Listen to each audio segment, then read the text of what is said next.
देखिए हीरा एक्सप्रेस 12 सितंबर से आपके नजदीकी सिनेमा घरों में।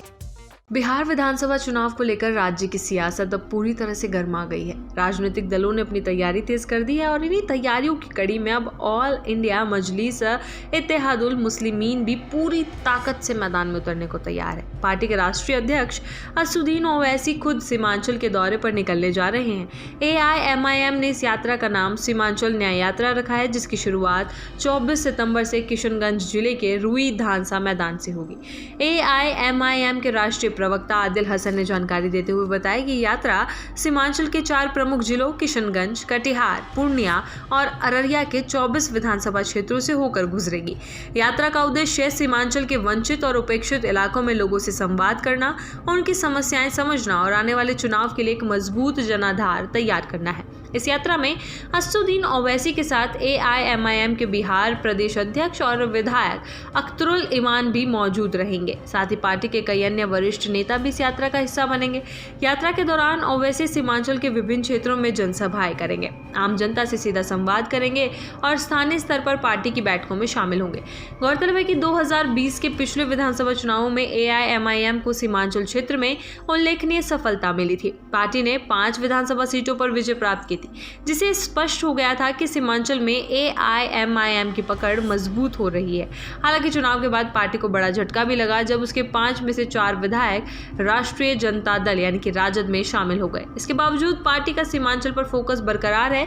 इस बार पार्टी पहले से अधिक तैयारी और रणनीति के साथ मैदान में उतर रही है। AIMIM लगातार यह आरोप लगाती रही है कि सीमांचल क्षेत्र की उपेक्षा हर राजनीतिक दल ने की है, चाहे वो राष्ट्रीय जनतांत्रिक गठबंधन हो या महागठबंधन।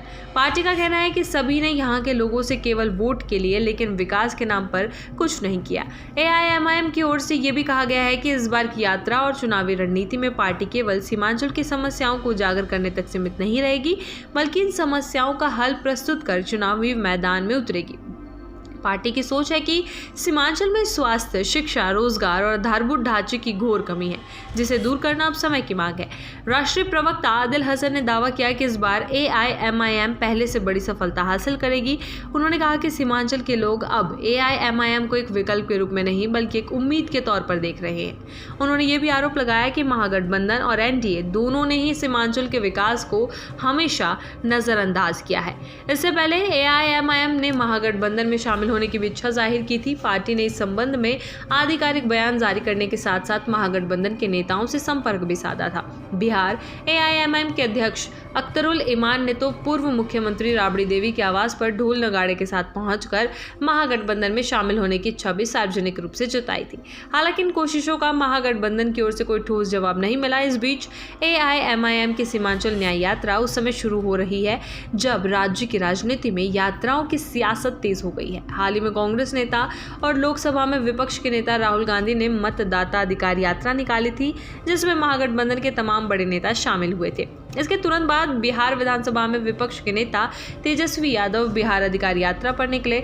अब इसी श्रृंखला में AIMIM की सीमांचल न्याय यात्रा भी जुड़ गई है, जो निश्चित ही बिहार की सियासत में नए समीकरण पैदा कर सकती है। AIMIM का मानना है कि यदि सीमांचल में जनता का विश्वास फिर से मिला तो पार्टी इस क्षेत्र को वोट बैंक नहीं बल्कि विकास बैंक में तब्दील करने का प्रयास करेगी। पार्टी का फोकस साफ है, सीमांचल को हक दिलाना, राजनीतिक आवाज देना और क्षेत्रीय असमानता को खत्म करना। देखिए हीरा एक्सप्रेस 12 सितंबर से आपके नजदीकी सिनेमा घरों में।